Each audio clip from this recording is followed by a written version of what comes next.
Njagala okwebaza omusika wange w'emyaka emingi ow'ekitiibwa Kitooke ampadde wentandikira okususa.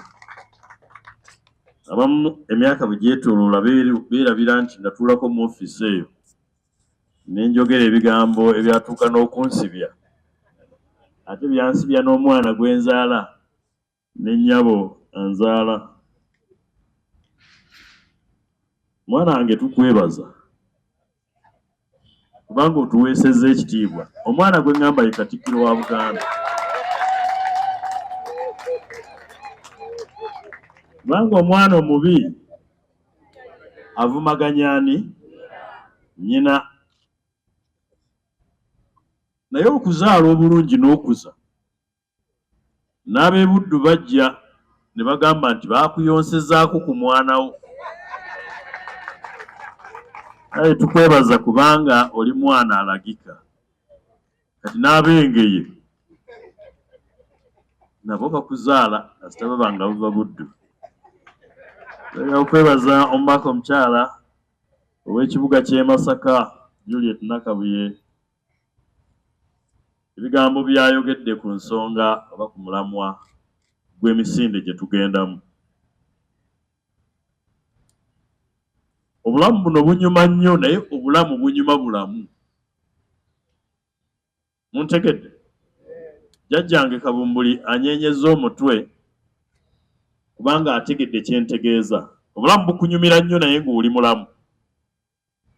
Era omusajja omugagga w'omu kibuga gwe nasanga nga yagongobala, si mukwano gwange, naye n'ambuulirako n'aŋŋamba, mwana wange nina ssente ku nsi kuno naye siina bulamu. N'olwekyo twagala okwebaza ennyo nnyini Ssaabasajja bw'akulembeddemu ensonga ey'abantu okubeera n'obulamu.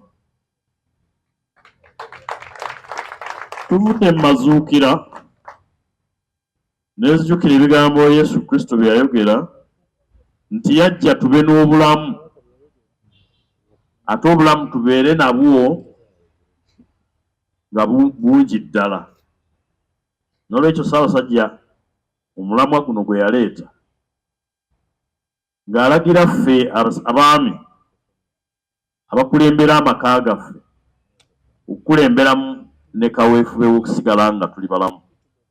N'olwekyo Ssebo Katikkiro tuzze gy'oli okwongera okukakasa obuwulize bwaffe ng'ab'e Busiro eri Ssaabasajja Kabaka.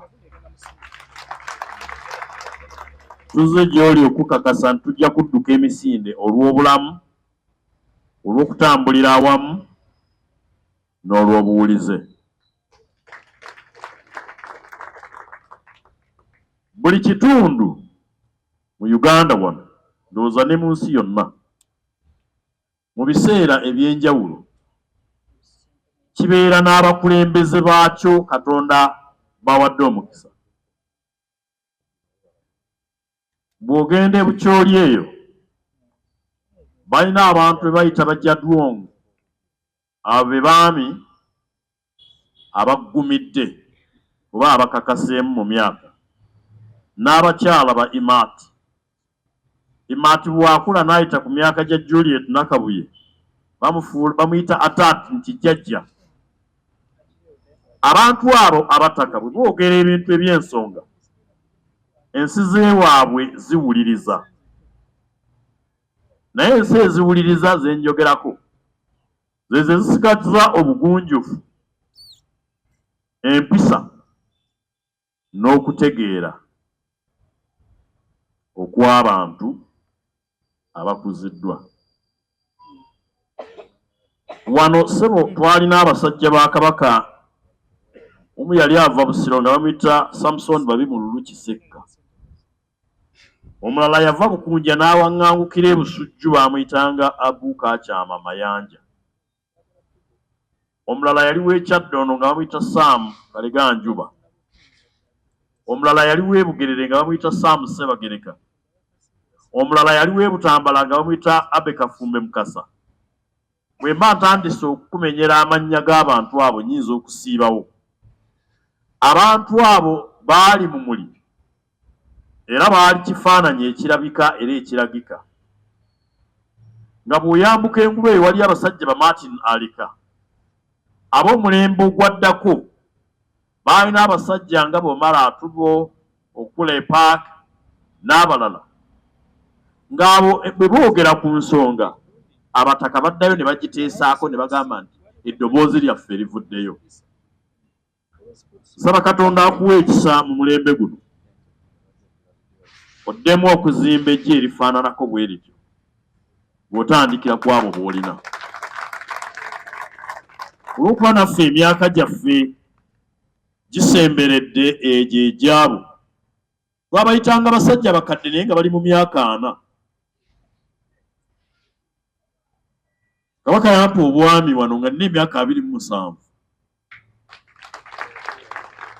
Era abantu nagenda e Busiro okwesimbawo nga bagamba naye gwe Ssegona twakuwulira dda oli musajja mukadde. Nali musajja mukadde nga siina wadde oluvi, envi zino ssebo nzijje Busiro naye ndi musanyufu kubanga ye waffe. Tusaba Katonda atuyambe okuddamu okuzimba omugigi ogw'abantu abatakoma kuwulira naye nga bawuliriza ate nga bawuliziganya. Obuzibu businga wano waffe Buganda, nayimirira wano ne nkikugamba Katikkiro, omanyi buli Muganda mugezi.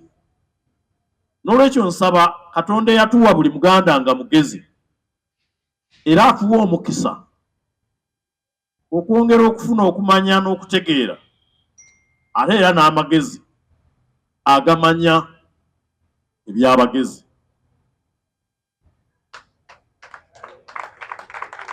Saba okkirize Katikkiro kwanjulira abamu ku basajja bo abazimbye Busiro eno aneetuuka okwegombesa ab'e Buddu ne beerabira n'okwerabira nti okutuuka e Bulange weetaaga olukusa okuyita e Busiro. Abaganda baalinako ne ku nkola etema enguudo 66 abasinga wano tebaaliwo. Abaganda baatema enguudo abajaasi ba Bote baleke kuyitawo. Nabuddu Malabula bwe muneeyisanga abajaasi ba Bote tujja bazibira ekkubo.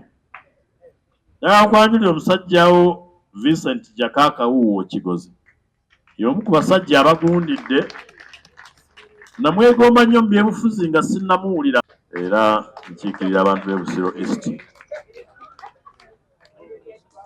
Ssaabasajja yasiima njire nga nkuuma ettundutundu ly'e Busiro East era liizeeyo kwendi bw'anaaba asiimye okugiza obujja mukama wange ebigambo ebiwakana sibirina. Awangaale nnyo Ayi Ssaabasajja.